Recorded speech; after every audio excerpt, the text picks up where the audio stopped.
country. It's old and it's very remote. Like, most of it is very mountainous. It's controlled by warlords. And, you know, look, there's these... What are those? Are they Greek or Roman, those structures that are there that date the Greek? They look like Greek temples that date back to Alexander the Great. Mm-hmm. And archaeologists can't study them. They can't go there because it's too dangerous. It's one of the most remote places on the planet, specifically because it's so dangerous. You can't just go strolling around Afghanistan. I mean, it probably would be easier to go to Antarctica than Afghanistan. And It's kind of hilarious. So the story of the Kandahar giant. Yeah, let's tell the story. This story has grown into a mythology over the years. Years ago, I was working with a gentleman named Steve Quayle, and we started a production company called Gen 6 Productions. And we were making documentary films mainly about giants, mainly on the topic of giants. Giants as like referred to in the Bible, in ancient history, the Smithsonian giants. That's right, biblical and historical accounts of giants. So I was traveling around the world investigating giants, and Steve is known for his investigations into giants. And he got a phone call from an elderly woman who told him, "You need to talk to my son. My son has a story he needs to tell you." And she had to convince her son to talk to Steve, and ultimately he did. And he was active duty. He was a C-130 pilot, active duty. He actually went on coast to coast with Steve. They went on coast to coast together, and he related his story, I believe, with George Norrie, him, Steve, and George. And then later on, we flew him into Bozeman, Montana to put him in our documentary film that we were making. And he wanted to be filmed in silhouette. He did not want his face out there, even though he knew that they're going to be able to mark him just by his voice. So he flies into Bozeman. We meet with him. He shows us his credentials. He was active duty C-130. And then he told us the following story, among many other things that he told us. He said back in 2005, he was deployed in Afghanistan and Iraq running missions as a C-130 cargo pilot. And oftentimes they would have him fly into Bagram Airfield. And these were routine missions. And so on one of these missions, he's flying into Bagram. But this time when he landed, he was met, as soon as he deplaned, he was met on the tarmac by some individuals that he describes as the babysitters. He calls them the babysitters. He thinks they were either Army intelligence or Air Force intelligence guys. They didn't tell him.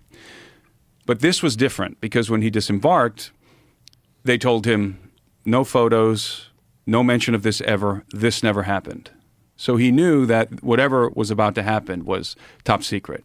And he had flown classified missions before, usually retrieving Taliban guys, what he described as high-valued assets. But this was different because there were intelligence guys on the tarmac waiting for something. And it turns out what they were waiting for was the cargo that was being delivered on a forklift to the C-130. And the pilot says that the first thing that struck him as this cargo was moving toward him and his crew was the odor. He said it smelled like musk, BO, and death. And it was extremely pungent. And when the cargo arrived, it was on an air cargo pallet, which is 7x9. And he could see that there was a person on the pallet in the fetal position. And this individual was so large that his hands and his feet and part of his head were hanging off the pallet. And he and his loadmaster, and there were some Marines who accompanied the pallet, who accompanied this cargo, they were actually putting their feet up to this guy's feet, this dead giant's feet, and seeing how small their feet were compared to his. Now, the giant had red hair. He had 6 fingers on each hand, 6 toes on each foot. His feet were wrapped in like a crude canvas foot wrapping. And he was solid as a rock.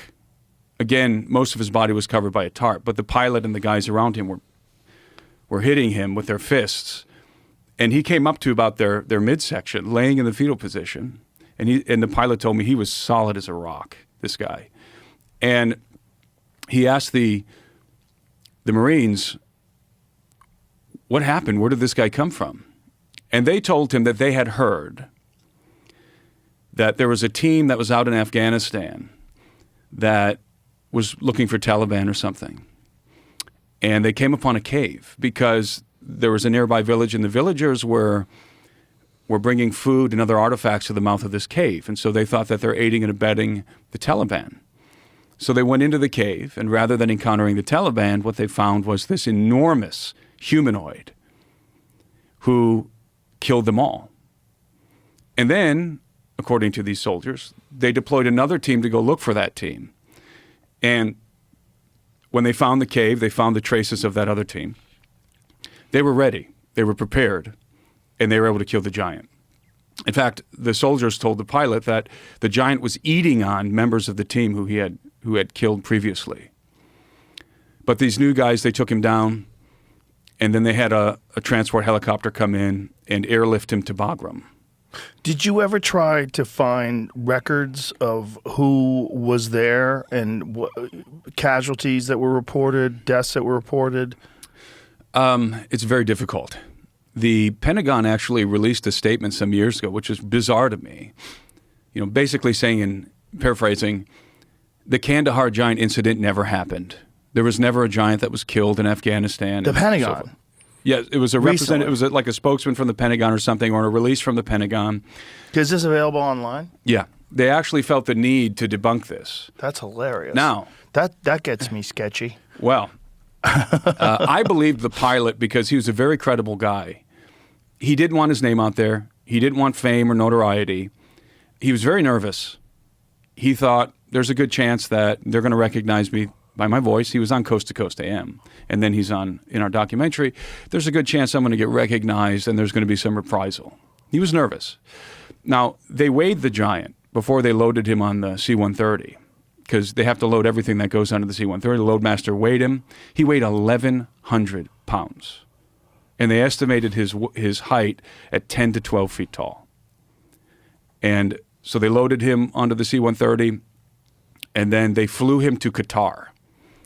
And then they unloaded the cargo in Qatar. And our pilot told me he heard through the grapevine that the body ended up at Wright-Patterson Air Force Base. He said, I don't know. That's just what I heard. So this is a firsthand account from the C-130 pilot who flew the body himself from Bagram Airfield to Qatar. Why does all the weird shit go to Wright-Patterson? That's a good question. Because that's where the weird shit goes. Wright-Patterson used to have the Blue Room. I don't know if they still have it, but they used to have a room there called the Blue Room where they had all of the alien artifacts that had been recovered and that they were studying. And it was completely off limits to anybody except for people who had access, the very few who had access. And but the Kandahar giant, you know, that story, a colleague of mine, L.A. Marsuli, he had another guy come to him, a different guy. We interviewed the pilot, Steve and I. L.A. had another guy come to him that was, I can't remember the details, he was a special forces guy. He had firsthand knowledge of the event as well. And we're not sure if it's the same one or a different one.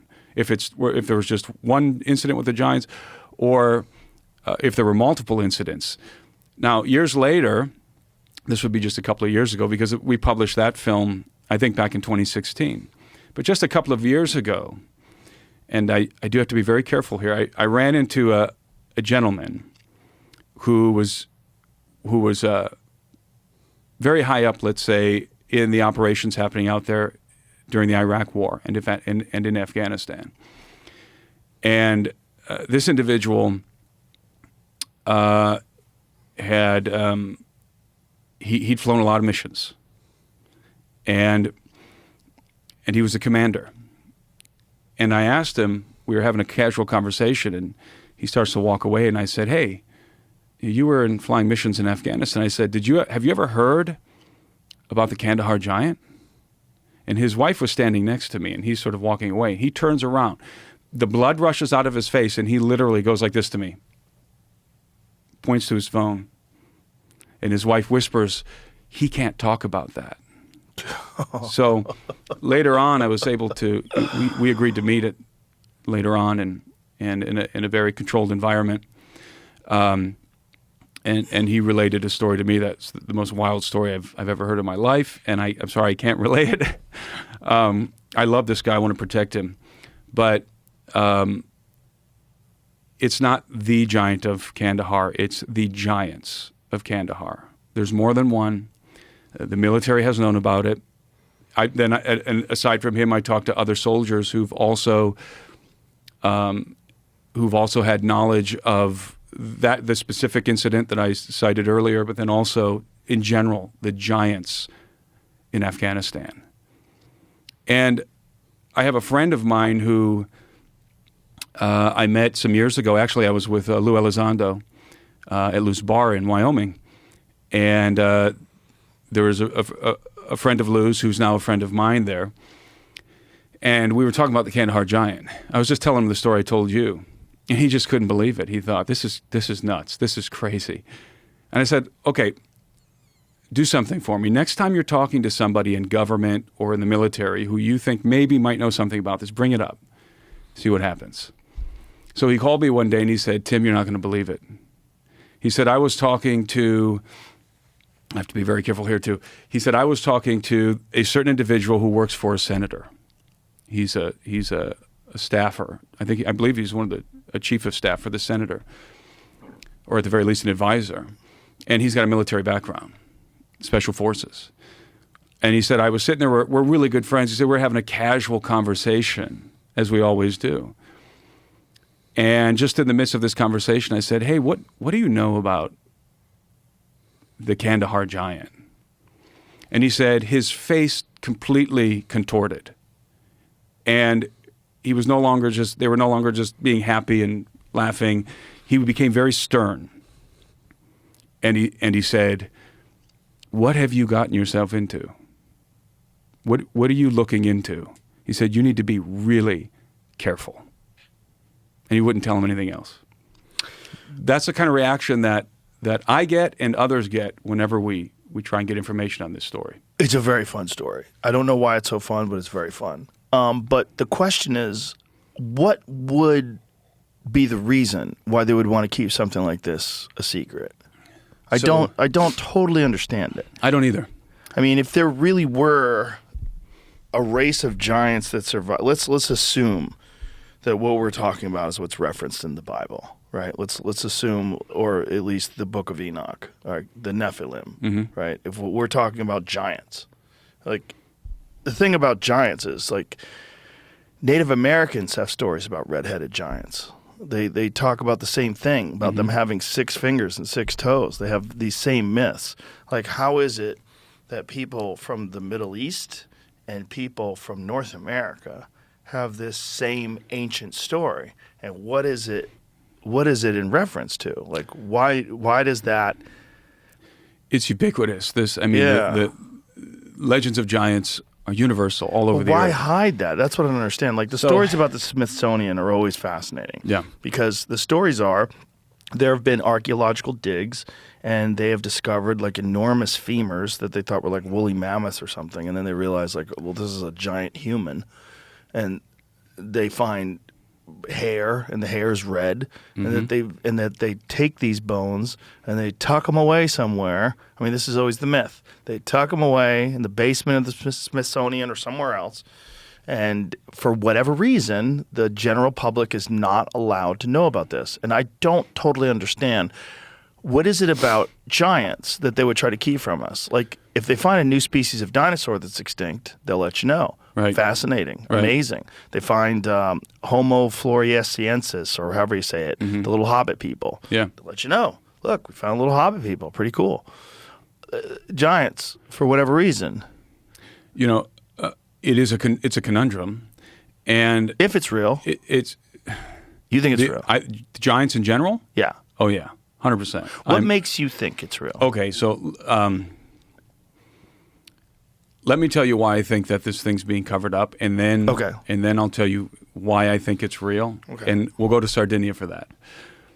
So I, like you, have been wondering for a long time, like, what is the big deal?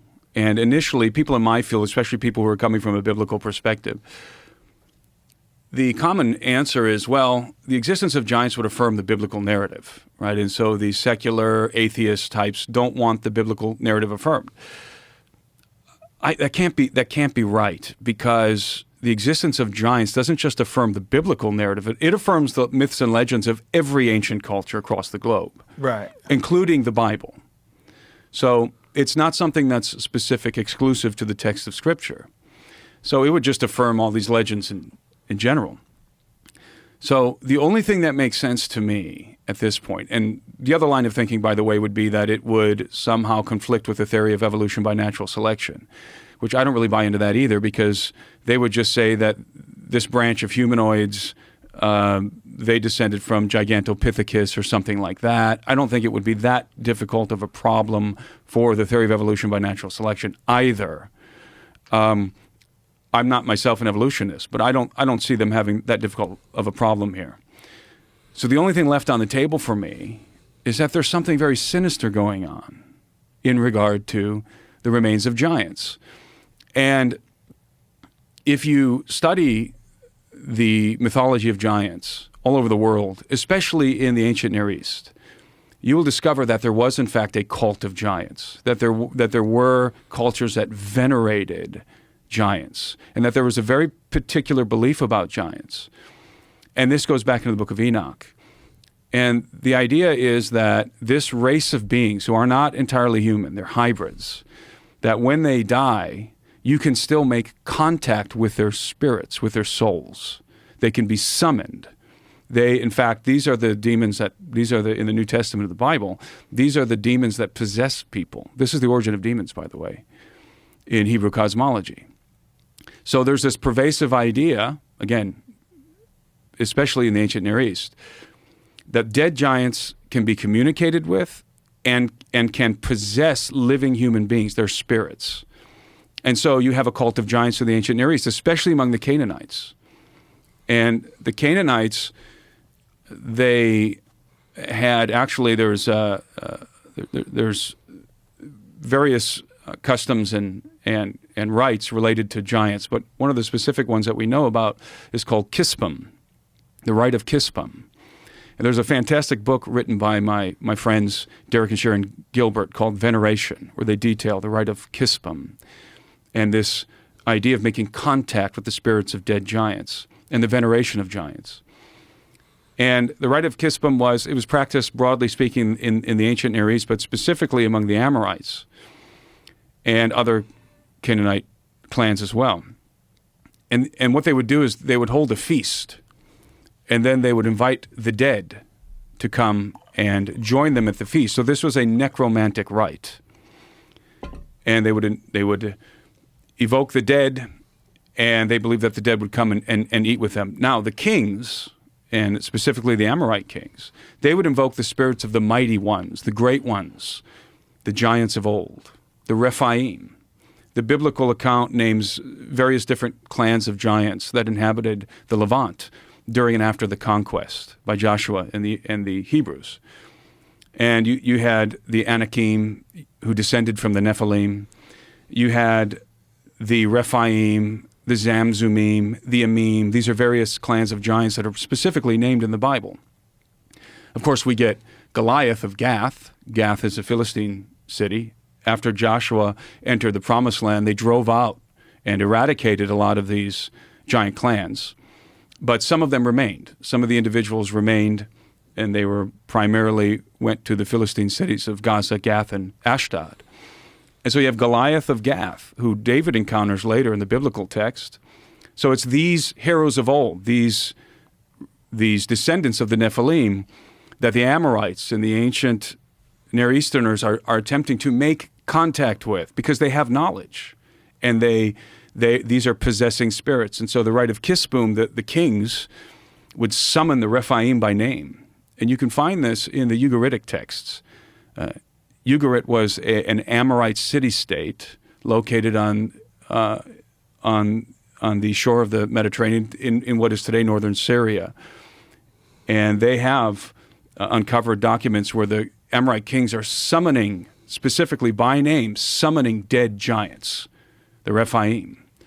And the idea is to summon them and then to become empowered by their spirits, their possessing spirits. Again, this goes back to the tradition of Enoch, that the giants, when they die, their spirits are in sort of a state of suspended animation, and they can be revived. They can be resurrected, as it were, and can be made to inhabit the bodies of human beings. So there's this ancient cult that existed in the ancient Near East and in other parts of the world. And it's associated with the cult of Baal. So you have Baal, the giants are thought of as the warriors of Baal. So today we know that the cult of Baal persists. I mean, the Epstein files. We know that the cult of Baal is still being practiced. When you say the Epstein files, what do you mean? What is the There's cult? references to Baal, and there's this recurrent theme of Baal worship. And Baal, Jesus refers to Baal as Satan in the New Testament. So it's basically Satanism. It's a satanic cult. And how is it referenced in the Epstein files? There's some references to Baal. I can't remember the exact references, but there's apparently a cult of Baal.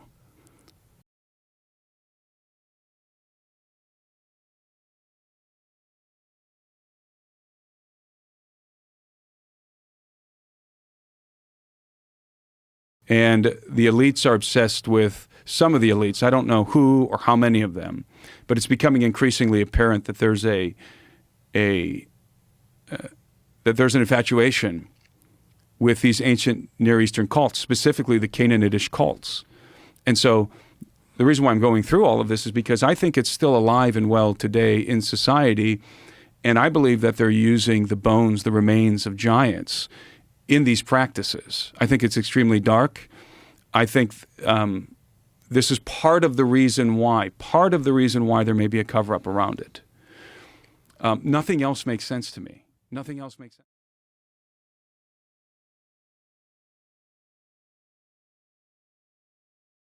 Believed literally happened.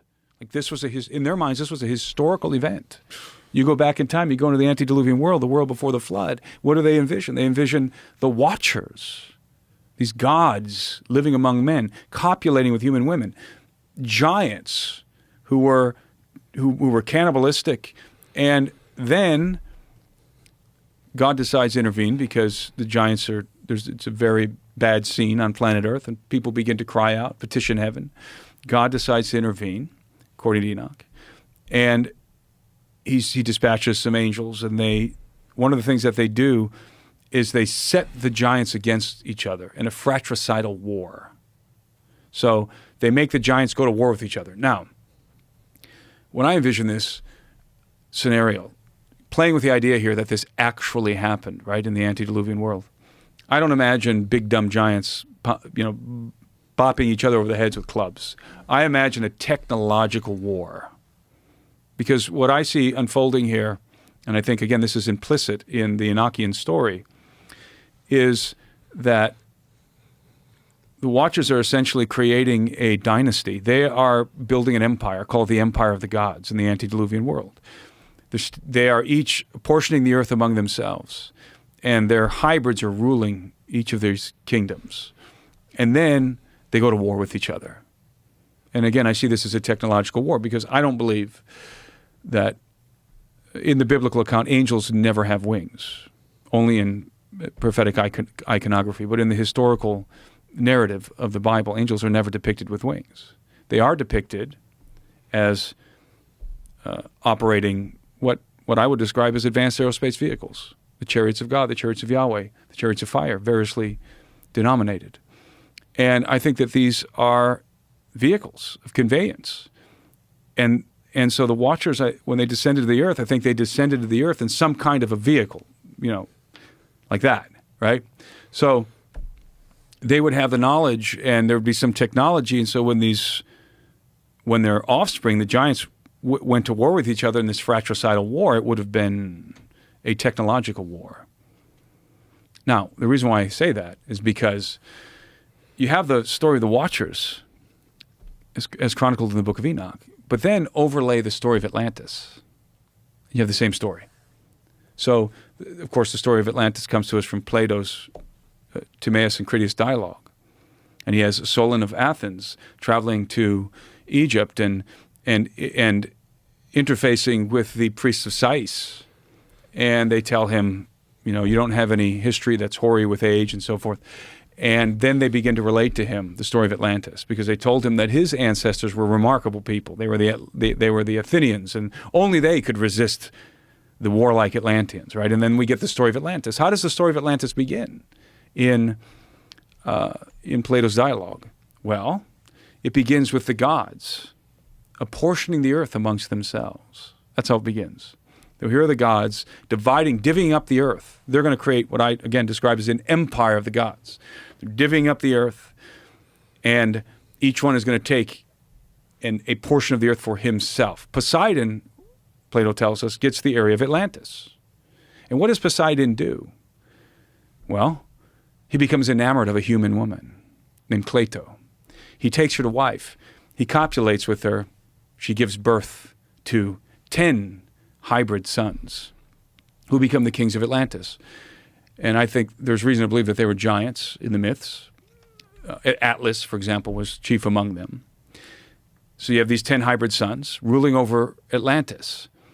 Then what happens? Then you have, and presumably the other gods did the same thing in other parts of the world, right? They went out and married human women and gave birth to hybrid offspring, which is, of course, what happens in Greek mythology with a lot of these gods. They progenerate hybrid offspring. Then you have a war that breaks out. The Atlanteans become very warlike. They go on a campaign, and they're steamrolling everybody in their way until they get to the Athenians. And they're locked in this conflict. So I'm hoping people are picking up the parallels here with the book of Enoch, with the story of Enoch. And in the midst of this conflict, what happens? Cataclysm ensues. Atlantis, but not just Atlantis. Atlantis, in the insinuation, is everybody gets destroyed in a cataclysm that erupts suddenly. And Atlantis is consumed in the waves and is no more. Well, the whole point of the Egyptians, when they're telling this story to Solon, one of the points that they're trying to convey to Solon is there have been many cataclysms, world-ending cataclysms. And every time a cataclysm happens, we have to start over like children, right? So the parallels between the book of Enoch and I think Atlantis is an allegory of the antediluvian world in general. I think that there was something like an empire of the gods in the antediluvian world. And I personally believe that that the biblical record is the faithful account of what happened in the antediluvian world, and with the addition of the book of Enoch.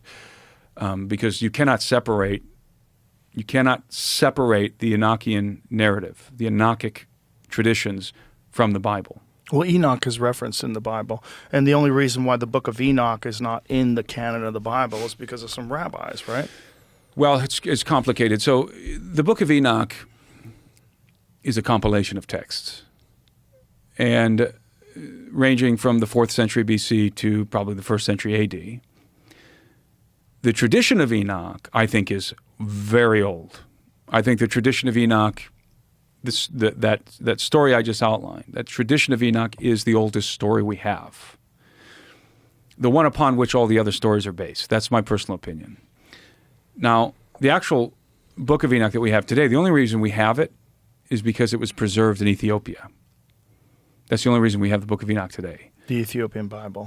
The Ethiopians preserved it, both the Beta Israel Jews, very, very ancient Jewish community, and the Tawahedo Orthodox Christians. Do you think they have the Ark of the Covenant? I think, let's put it this way, I think Graham Hancock makes a very compelling case that they do. Have you read his book, The Sign and the Seal? Yeah. The whole depiction of these people that are the watchers of this thing get cataracts because it has some radiation properties. Yeah, very compelling narrative. Yeah. None of them live more than a couple of years after they get the assignment. Yeah. I think it's a very strong possibility that they do. That's crazy. It would be crazy, yeah. And I think that many people, including Graham, think that the Ark of the Covenant there's something technological about it, something radioactive about it. But it it's interesting, though, because you have the idea, at the very least, the potential for technology in the antediluvian world, right? Advanced technology. So what do I mean? Well, what if we're talking about the watchers who descended the earth? Like I said, the Hebrews believed that that actually happened, that was historical. That wasn't mythological to them, that was historical, that event. Well, what if they did arrive in something like that, like a flying saucer, right? What if there was some level of technology introduced? But I don't believe that it would have been distributed, broadly distributed. Talking about like an advanced lost civilization. I don't think that technology would be broadly distributed. I think that the technology would remain in these family lines, in these dynasties, because their desire was to govern everyone. So I think what we might be looking for, instead of a technologically advanced civilization, maybe a technologically advanced fraternity within civilization. You see what I mean? Mm-hmm. Like a group that was in control of something advanced, but the rest of the people maybe were Iron Age or something like that, or whatever, Bronze Age level, which is kind of a different perspective. Well, we see that today, right? I mean, there's plenty of it's people true. Today that are uncontacted tribes that are living like people lived tens of thousands of years ago. That's exactly right, yeah. So yeah, it's not uniform even today. Right. So I think that's why when we think about, was there a technologically advanced civilization in the antediluvian world, in the world before the Great Cataclysm? I think really what I'm looking for is a fraternity who were in possession of technology that the rest of everyone didn't have. Maybe something like that. Although I will say that I believe that the antediluvians were much more remarkable than we are in every way. I think they were physically more robust than we are. I think that they were intellectually superior to us. As I was saying before, this is how the ancients thought of their antecedents. And so when I look back on the timeline of history, the further you go back, all the way to those pre-flood patriarchs, you're looking at human beings who were so superior to us. I mean, certainly according to the biblical account, they were living much, much longer, almost 1,000 years. You're looking at human beings who we would scarcely be regarded as human like them, because they would have been more human than we are, because we've degenerated. So I see a degeneration, I see a devolution in the human species. We started as something really, really remarkable, and we've been gradually devolving over time, so to speak. We've been degenerating. I think that our antecedents, our antediluvian antecedents, I think they were telepathic. I think that they had these incredible capabilities that are perhaps latent in the human species today. Well, that might have been why these people had such large heads in Peru, too. And maybe. Right? Maybe everybody had elongated skulls at one time. I don't know. But, I mean, think about that, though. I mean, if you were, from a biblical perspective, Adam was created for two fundamental reasons. He was created to govern the earth, but more than that, he was created to fellowship with the Maker, to commune with the Maker.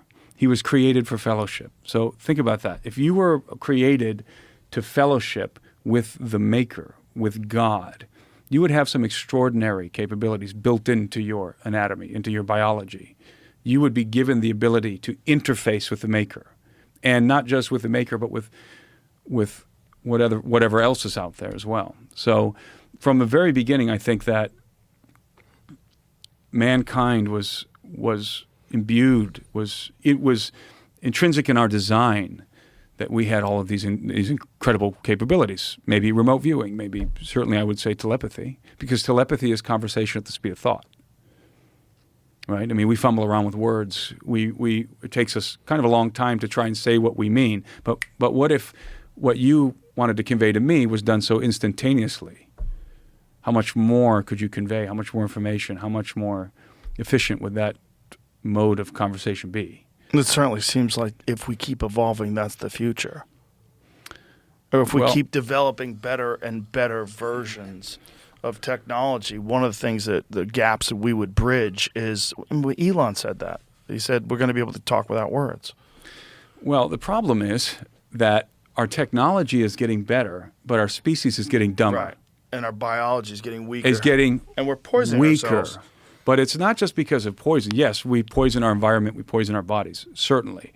But I believe that it's clear to me that we have degenerating, and we are degenerating. We are degenerating. So, and this is genetic degeneration. So we have what's called mutational load, human beings, all creatures. We have mutational load. And mutational load is all of the deleterious mutations, all of the negative mutations that happen in our genome. They compile, and it becomes this burden, this genetic burden. We have all of these mutations that we're carrying, mutational load. And the further we go down the line, the more mutational load we have. And again, these are deleterious mutations. So you get all kinds of problems from that. I mean, we basically, what it amounts to is we become less and less and less impressive over time. Right. And there's nothing we can do. You can't reverse that. You can't just have a good diet and get and regain the capabilities that were lost. That's impossible. So we're declining. Our technology is ascending. We're declining. So what we're headed for essentially is a post-human future, a future in which we have to evolve ourselves out of this condition, I would say out of Adam, into something else. And I'm not in favor of that, by the way. I'm not a transhumanist. But clearly, you have this conundrum where we are clearly getting dumber as a species. There's no doubt about it. I mean, I can't reference it here, but I saw some data on this the other day, and it's astounding. It's kind of alarming. And not only that, we've realized, and I try and remember the reference to this book that details this, but the human species is essentially becoming reproductively inviable. The sperm count of males in the West is declining precipitously, as is our fitness. So that is on the decline, such that I think the projection is in 2045 or something like that, we're going to basically be reproductively inviable. We're going to need a technological intervention, like artificial wombs. Well, what's happening right now? We're developing things like artificial wombs.